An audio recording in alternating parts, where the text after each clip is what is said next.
Hey guys, how's everyone doing? This is Sir Jedi Sentinel, and welcome back to Batman Be Vlogged, the weekly vlog series where I review an episode of Batman Beyond after watching it for the very first time. We are almost done with Season 1. We have 2 episodes left, and after this video, we will have 1 episode left. So today, we are looking at Episode 12, A Touch of Curaré. Originally aired in May 15th of 1999, written by Hilary J. Bader, and directed by Dan Reba. And this might be the case of one of the best episodes I've seen so far, with one of the lamest villains in that we've been introduced to.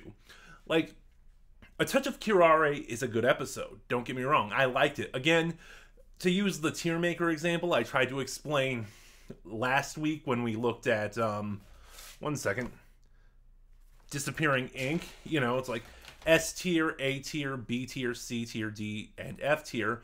I would put this in B tier, above average. And most of my issues with this episode are Curaré. She is a really lame villain. I'll talk about her more in a second, but other exciting things to happen in this episode. This is our first episode to heavily feature Barbara Gordon. She showed up periodically throughout the season, either with 1 or 2 lines or in non-speaking appearances, but here we finally have her playing a major role.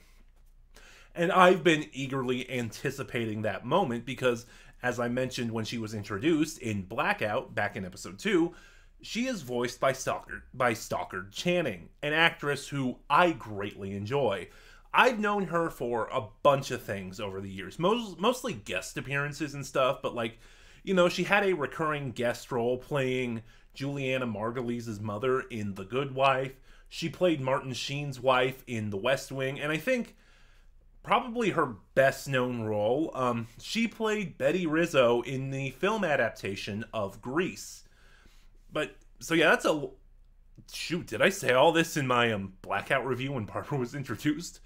Uh-oh. But yeah, that's a long roundabout way of saying Stockard Channing is an actress I really like. I got really excited when I saw in the end credits of episode 2 that she is voicing Barbara Gordon. So I have been waiting for an episode where she features really heavily.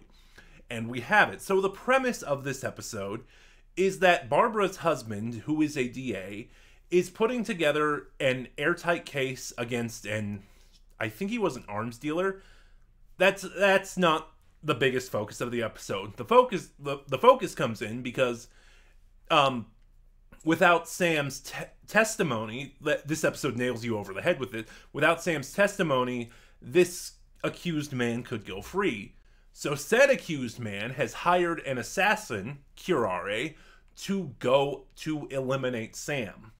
And Barbara and Terry are both trying to protect him and prevent that from happening. Now, I haven't talked about this, I don't think. I've been filming a lot of these back-to-back, so it's kind of hard to recall specific details, but what's interesting is that in this iteration, in this timeline, in this period, when the show is set, this version of Batman has a very different relationship with the police, you know, in Batman the Animated Series, and a lot of Batman media.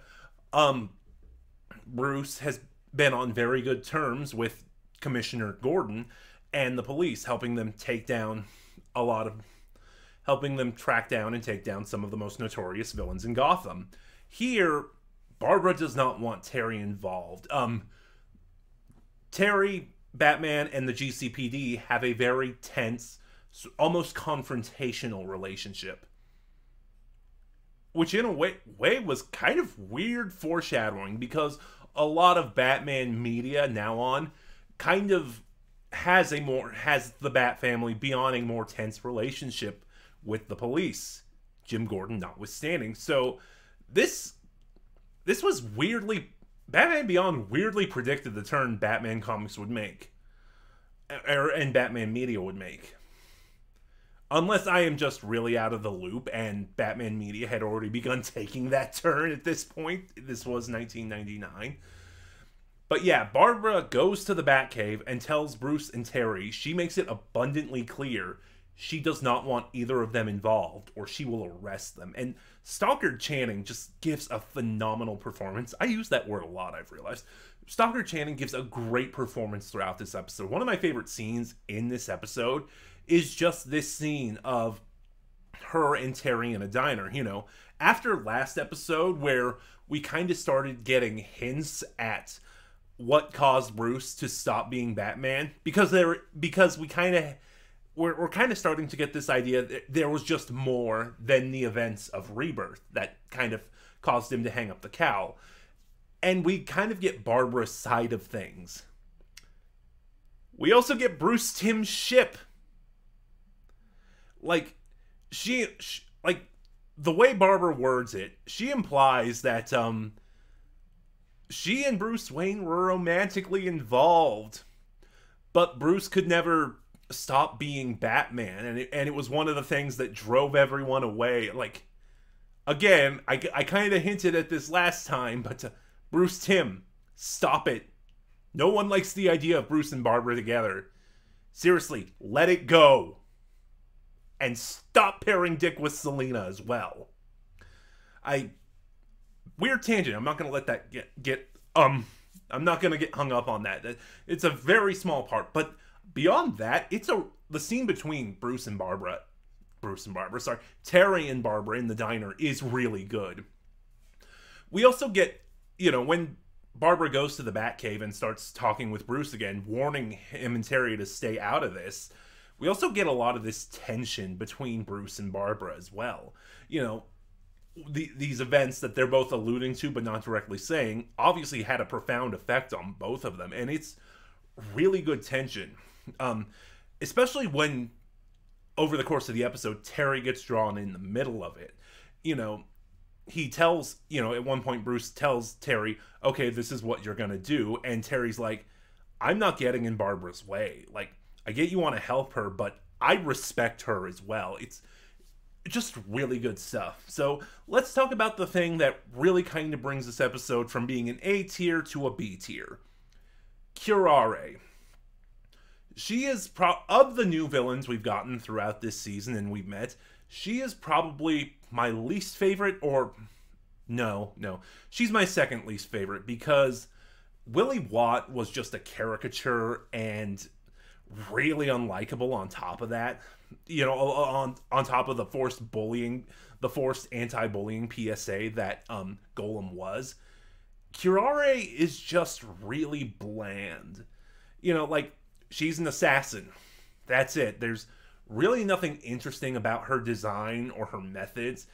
Even the sword she uses, the scimitar she uses, I have heard variations of that description and seen various executions of that style done so many times. She has a scimitar that's so, what would you call it?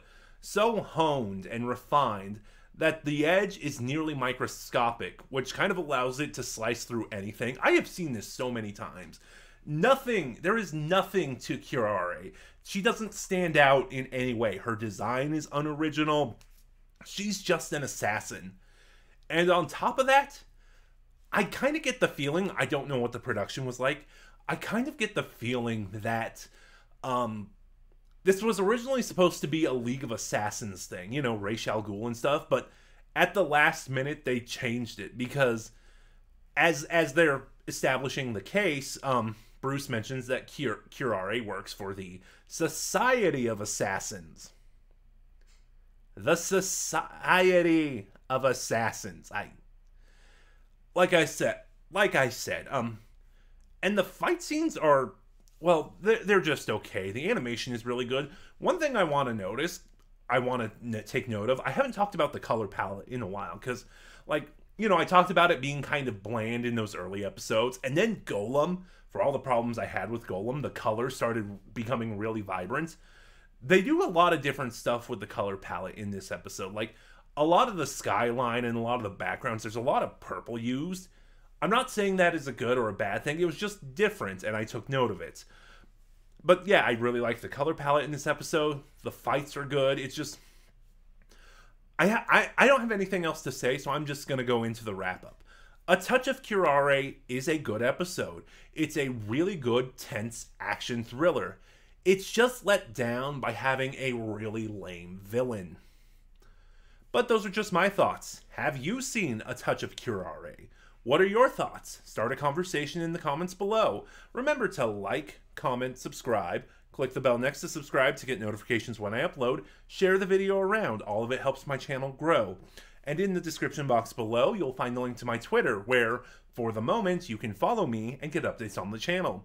This is Sir Jedi Sentinel, and I'll see you guys next week for episode 13, the Season 1 finale.